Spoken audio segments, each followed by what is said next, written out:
ಬಾಬಾ ರಾಮ್ ದೇವರವರ ಪತಂಜಲಿ ಉತ್ಪನ್ನ ರದ್ದು ವಿಚಾರ ಬಿಜೆಪಿ ನಾಯಕರಿಗೆ ಟಕ್ಕರನ್ನ ನೀಡಿದ್ದಾರೆ ಸಚಿವ ದಿನೇಶ್ ಗುಂಡೂರಾವ್. ಉತ್ತರಾಖಂಡ ಸರ್ಕಾರ 14 ಉತ್ಪನ್ನಗಳ ಪರವಾನಗಿ ರದ್ದು ಮಾಡಿದೆ. ನಾವು ಕೂಡ ರಾಜ್ಯದಲ್ಲಿ ಗುಣಮಟ್ಟ ಪರೀಕ್ಷೆಗೆ ಸೂಚಿಸಿದ್ವಿ. ಆಗ ವಿಪಕ್ಷ ನಾಯಕ ಅಶೋಕ್ ಆಕ್ಷೇಪ ವ್ಯಕ್ತಪಡಿಸಿದ್ರು. ದ್ವೇಷ ಯಾಕೆ ಮಾಡ್ತಿದ್ದೀರಿ ಅಂತ ನಮ್ಮನ್ನು ಪ್ರಶ್ನಿಸಿದ್ರು.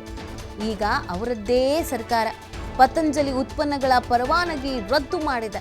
ಈಗ ಉತ್ತರಾಖಂಡ ಸರ್ಕಾರದ ನಿರ್ಧಾರವನ್ನ ಪ್ರಶ್ನಿಸೋ ತಾಕತ್ತು ಅಶೋಕ್ಗೆ ಇದೆಯಾ ಅಂತ ಪ್ರಶ್ನೆಯನ್ನ ಮಾಡಿದ್ದಾರೆ. ಸೊ ಬಿಜೆಪಿ ನಾಯಕರ ವಿರುದ್ಧ ಈ ಮುಖಾಂತರವಾಗಿ ಹರಿಹಾಯ್ತಿದ್ದಾರೆ, ಪ್ರಶ್ನೆಯನ್ನ ಮಾಡಿದ್ದಾರೆ.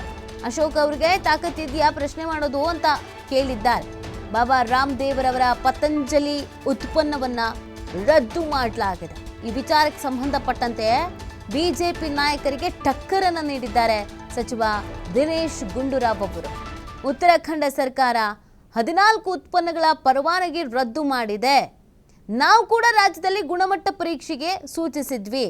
ಆಗ ವಿಪಕ್ಷ ನಾಯಕ ಅಶೋಕ್ ಆಕ್ಷೇಪವನ್ನ ವ್ಯಕ್ತಪಡಿಸಿದ್ರು. ದ್ವೇಷ ಯಾಕೆ ಮಾಡ್ತಿದ್ದೀರಿ ಅಂತ ನಮ್ಮನ್ನ ಪ್ರಶ್ನೆ ಮಾಡಿದ್ರು.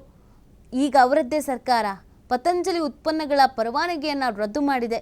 ಈಗ ಉತ್ತರಾಖಂಡ ಸರ್ಕಾರದ ನಿರ್ಧಾರವನ್ನ ಪ್ರಶ್ನಿಸೋ ತಾಕತ್ತು ಅಶೋಕ್ ಅವರಿಗೆ ಇದೆಯಾ ಅಂತ ಟ್ವೀಟ್ ಮಾಡಿದ್ದಾರೆ. ಒಂದಷ್ಟು ಪ್ರಶ್ನೆಗಳನ್ನು ಅವರು ಕೇಳಿದ್ದಾರೆ. ಸಾಮಾಜಿಕ ಜಾಲತಾಣಗಳಲ್ಲಿ ಈ ಒಂದು ಪ್ರಶ್ನೆ ಇದೆಯಲ್ಲ, ಇದು ವೈರಲ್ ಕೂಡ ಆಗ್ತಾ ಇದೆ. ಇದಕ್ಕೆ ಬಿಜೆಪಿ ನಾಯಕರು ಪ್ರತಿಕ್ರಿಯೆ ಕೊಡ್ತಾರಾ, ಏನಂತ ಪ್ರತಿಕ್ರಿಯೆ ಕೊಡ್ತಾರೆ ಅನ್ನೋದು ಸಾಕಷ್ಟು ಕುತೂಹಲಕ್ಕೆ ಕಾರಣವಾಗ್ತಾ ಇದೆ.